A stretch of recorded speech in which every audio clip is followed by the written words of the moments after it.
You ever notice it's always people who have like all the best toys who are all about the gear doesn't matter?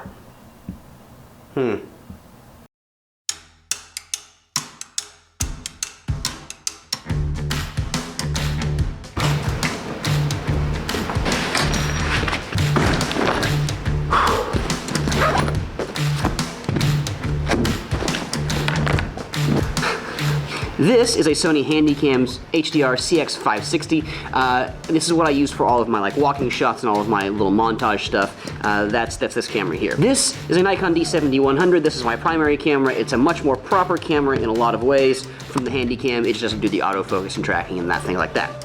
And then this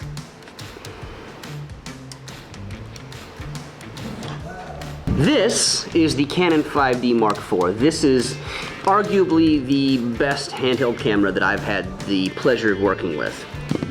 There's one thing that all of these cameras have in common. They're all pretty expensive. I mean, the Handycam, when it was new 8 years ago, this was like a $700 camera. You can get it on eBay now for like $250.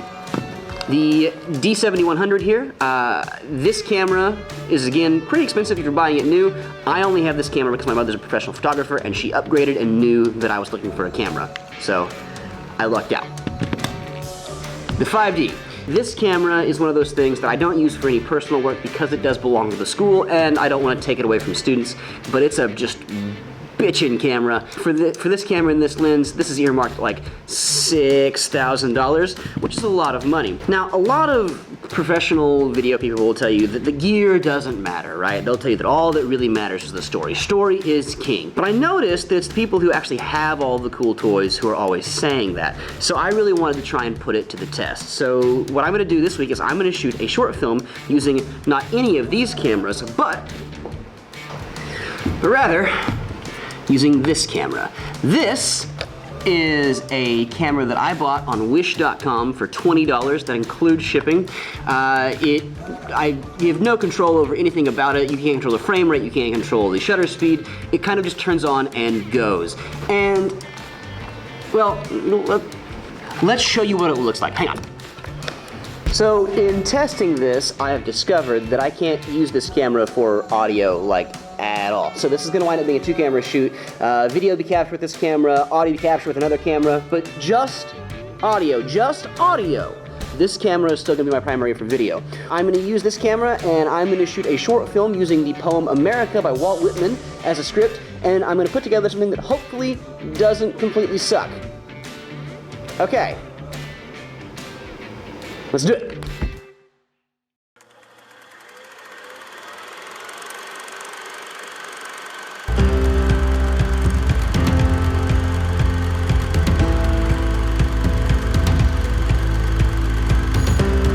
America, center of equal daughters, equal sons, all alike endeared, grown, ungrown, young or old, strong, ample, fair, enduring, capable, rich, perennial with the earth, with freedom, law, and love. A grand, sane, towering, seated mother. Chaired by the adamant of time.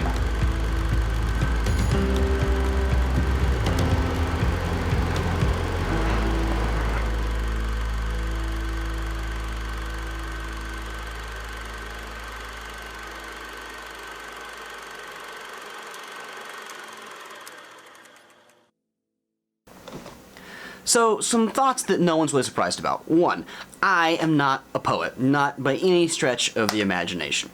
2, there are better things to spend $20 on than this camera. Equipment matters, like, you know, a little. If you can't afford a camera, you don't want to spend the money on a camera, use your phone, don't go this route.